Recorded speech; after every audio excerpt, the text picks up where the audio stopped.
Period due to bacteria. अब हमारे course में ये एमएससी फाइनल से कोर्स पेपर के ये लास्ट के है बैक्टीरिया के द्वारा लगने वाले रोगों का वर्णन है। इसमें हमारे का जो इम्पोर्टेंट पौधा है वहाँ से राइस का प्लांट। इस राइस के प्लांट में ब्लाइट डिजीज होता है। ब्लाइट डिजीज ऑफ राइस होता है। हमारे एक प्रमुख खरीफ फसल है जो देश में लगाया जाता है। दूसरा कुछ क्षेत्रों में जहाँ पर पानी की सुविधा है वहाँ पर जो है कि रबी फसल के रूप में भी राइस का प्लांट ग्रो किया जाता है।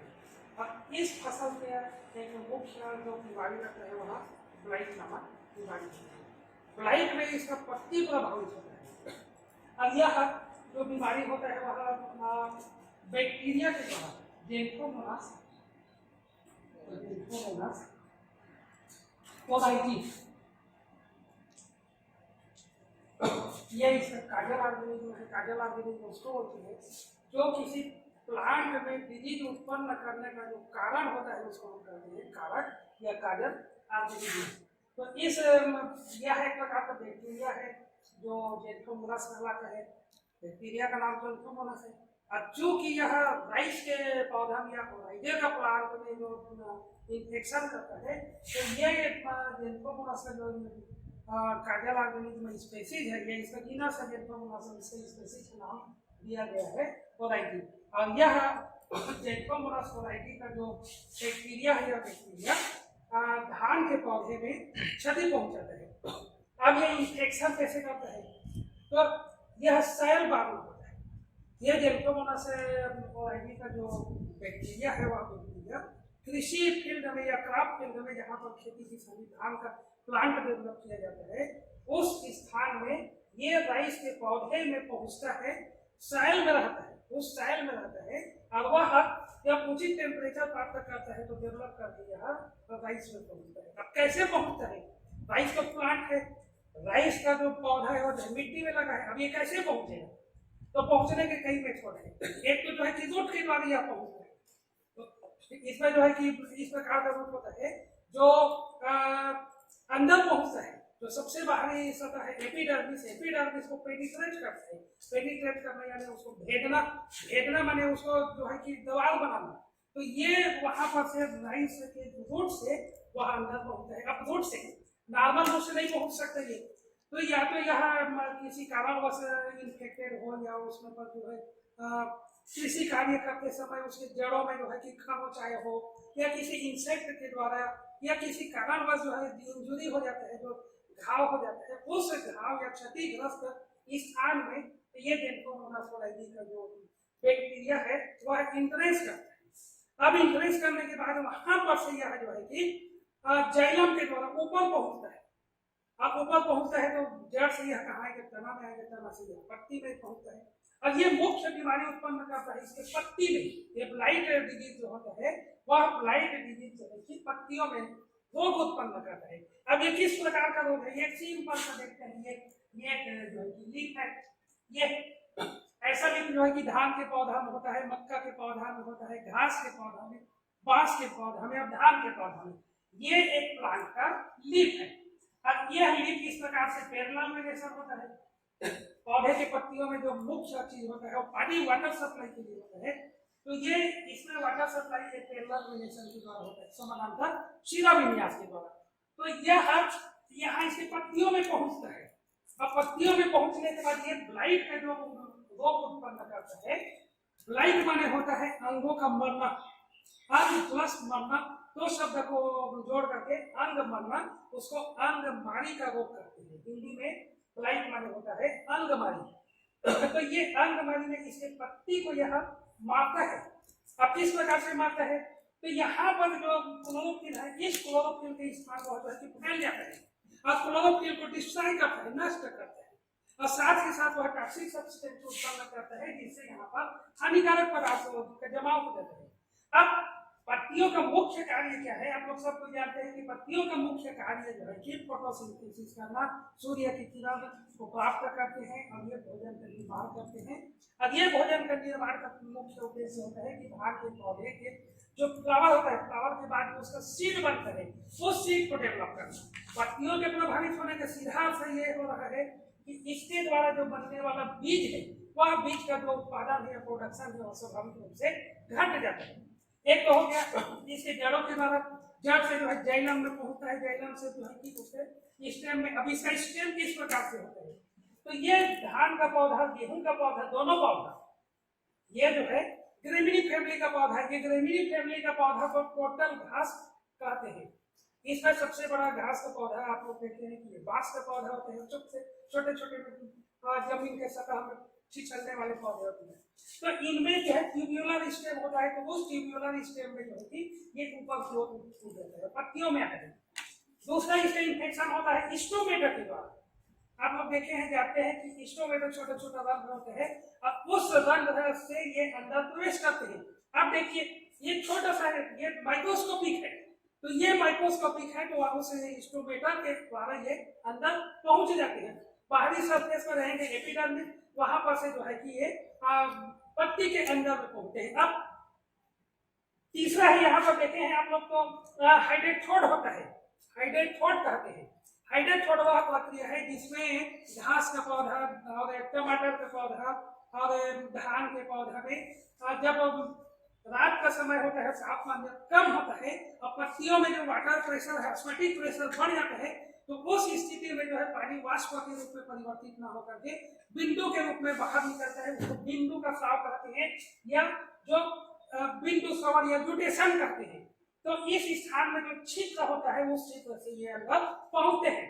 एक हो गया जड़ से, दूसरा पत्ती से, तीसरा जो है स्टेम से। अब ये एक पौधा से दूसरे पौधा में संचरण कैसे करते हैं, तो हवा के द्वारा संचरण करते हैं, पानी के द्वारा एक स्थान से दूसरे स्थान, बर्ड के द्वारा, किसी यंत्र के द्वारा, कृषकों के द्वारा ये एक स्थान से दूसरे स्थान में संचरण करते हैं।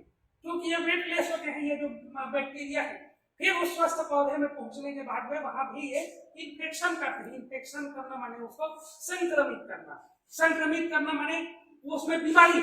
संक्रमित करना का एक मुख्य उद्देश्य है कि इस होस्ट प्लांट को ये बीमारी उत्पन्न करता है।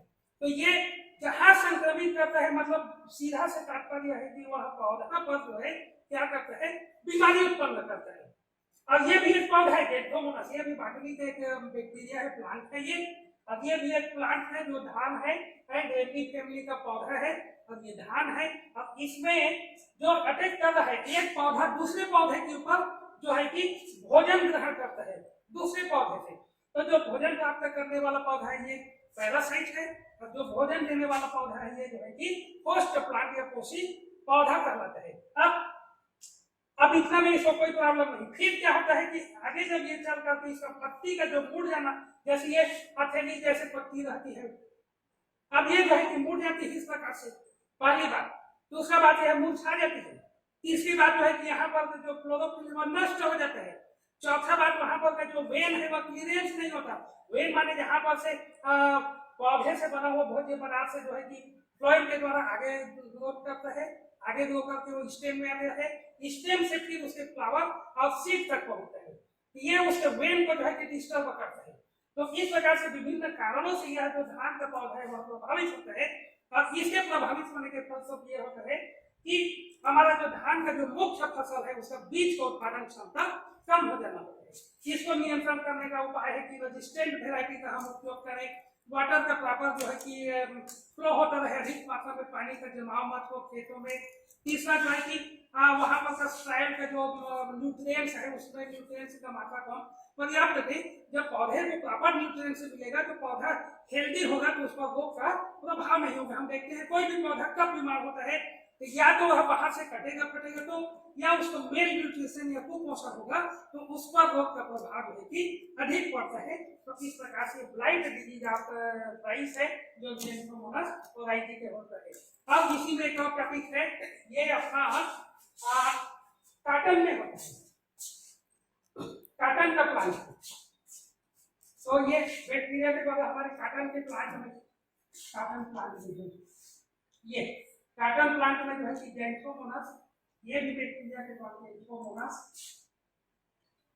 मालवेसियम, मालवेसी फैमिली है, मालवेसियरम।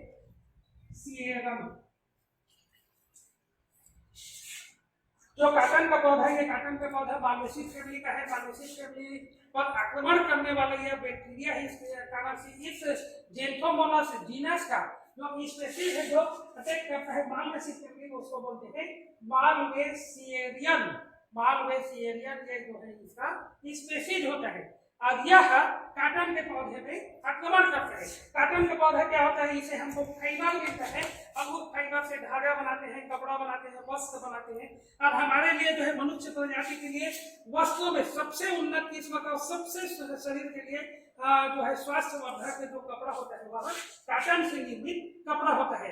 ये इको फ्रेंडली होता है। अब यहाँ पर कैसे आक्रमण करता है, ये जो जेंथोमोनास मालवेसियरियम का जो बैक्टीरिया है वह भी सॉइल बोर्न डिजीज होता है। सॉइल माने मिट्टी, बोर्न माने जन्म लेना, डिजीज माने उत्पन्न होना। वो ऐसा बीमारी है जो काटन में लगता है, वह सॉइल बोर्न है, माने मिट्टी में लगने वाला, मिट्टी में यह रहने वाला जो बैक्टीरिया है और वह पौधे में पहुंचता है। अब कैसे पहुंचता है, जो इसके पहले देखे थे कि धान के पौधे में जो आक्रमण करता है उससे कठिन होता है इसका आक्रमण। क्यों कठिन होता है, इसका हम जड़ को देखते हैं कि इसमें टेप रूट सिस्टम पाया जाता है, स्ट्रांग होता है और यह जो है कि शुभ प्रकार का होता है। ये काटन का पौधा शुभ प्रकार का है, मतलब पौधा स्ट्रांग है, उसका स्टेम स्ट्रांग है। और उसका स्टेम स्ट्रांग से क्या मतलब है कि वहां पर के जो जाइलम और फ्लोएम है वो कॉम्पैक्ट रहते हैं। कॉम्पैक्ट, COMPACT, कॉम्पैक्ट माने होता है सघन, संघनित होना, ठोस होना। जैसे अब इस ठोस सेल से या टिश्यू से पार होकर के वह आगे बढ़ने में इस जो मालवेसियरियम जो होता है बैक्टीरिया, उसको ज्यादा वर्क करना पड़ता है, ज्यादा परेशानी के साथ वह एक स्थान से दूसरे स्थान तक पहुंचता है। इसमें भी इन्फेक्शन होता है तो उसके रूट के द्वारा होता है। पौधा छोटा रहता है तो उसके रूट से, और फिर उसका वायवीय भाग में है तो पत्ती से। अब इसके पत्ती में कैसे संचलन करता है, तो कई प्रकार के जो हापर होते हैं जिसको टिड्डिया करते हैं, वे इसके पत्ती को खाते हैं। कई प्रकार के बर्ड है जो इनके पत्तियों को, काटन के पौधे के पत्तियों को खाते हैं।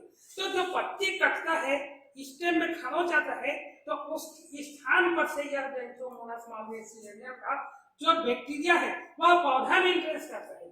सिंपल जो नॉर्मल पौधा होता है, काटन का पौधा है, उसमें ये प्रवेश नहीं कर सकता क्योंकि उसके बाहर में इतना रेजिस्टेंट रहता है।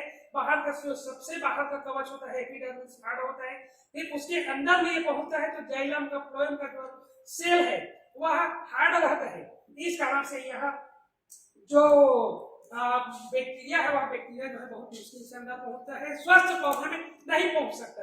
लेकिन पौधा जब बीमार पड़ने की स्थिति में रहता है, किसी एक के द्वारा वह क्षति पहुंचाया रहता है, कोई हापर के द्वारा, कोई चिड़िया के द्वारा, कोई गिलहरी या कोई किसी भी माध्यम से पौधा इंजुरी होता है, तो उस इंजुरी वाले स्थान से यह जो है कि आगे बढ़ता है।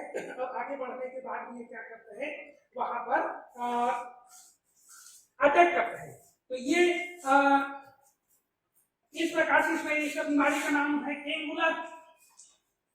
एंगुलर, एंगुलर माने होता है कोण, एंगल माने कोण, और एंगुलर माने होता है कोणीय माध्यम से। अब ये किस प्रकार का कोण का विभाजन किया गया है, इसको डेफिनेशन दिया गया। तो एंगुलर बनता है, इसमें जो सेल का स्ट्रक्चर होता है, कटता है, वहां पर एंगुलर का संरचना बनता है।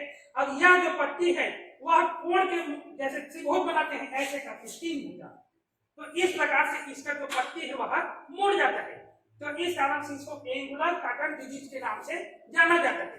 अब यह जब अधिक मात्रा में बीमारी हो जाता है तो इसका क्या होता है कि हमारे कपास का जो फाइबर का उत्पादन है वह उत्पादन जो है कि घट जाता है, और उत्पादन के घटने से हमको जो रेशे का लाभ मिलना होता है वह कम होता है, रेशे का क्वालिटी घट जाता है, रेशे का मात्रा घट जाता है, रेशे का क्वालिटी घट जाता है। और किसान को जितना मात्रा में प्रोडक्शन मिलना चाहिए, आउटपुट मिलना चाहिए उस क्रॉप के वजह से, तो यह किसान को उतना मात्रा में आउटपुट नहीं देता, जिसके कारण यह जो एंगुलर डिजीज होता है काटन के प्लांट में, जिससे कृषि कार्य को करने वाले किसान लोगों को जो है कि हानि उठाना पड़ता है। ये हमारे पोर्शन इसलिए रखा गया है कि ये स्टूडेंट इसको समझे कि किस प्रकार का बीमारी फैलता है, कैसे फैलता है, क्यों फैलता है, और उस फैलने से क्या हमारा इकोलॉजिकल नुकसान होता है। भाई देखिए, इकोलॉजिकल माने इसमें दिया है पोर्शन की पारिस्थितिक, जब पौधा हेल्दी नहीं रहेगा तो उसके द्वारा ऑक्सीजन के निर्माण भी कम होगा। दूसरा जो है कि इसका इकोनॉमिक इम्पोर्टेंस है, इकोनॉमिक इम्पोर्टेंस में सीधा सीधा नुकसान होता है हमारे किसान भाइयों को जो कृषि कार्य में लगे हुए हैं। उन कृषि कार्य में लगे हुए लोगों को जब इसका आउटपुट नहीं मिल पाता या आउटपुट कम होता है तो सीधा सीधा नुकसान होता है हमारे किसान भाइयों को।